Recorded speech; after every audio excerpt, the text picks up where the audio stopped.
How to add profile picture on Kik Profile. Hello everyone, welcome to another tutorial. In this tutorial, I'm going to show you how you can add profile picture on Kik Profile. So how do you add profile picture? The first step is to log in into your Kik account, just like I've done here. And then once you're logged in, move to the top right corner of the screen where you can see your profile icon.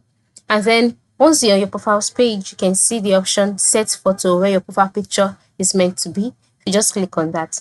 And then you can see the option take photo, take picture, or choose existing picture. So select choose existing, and then grant Kik access to your gallery.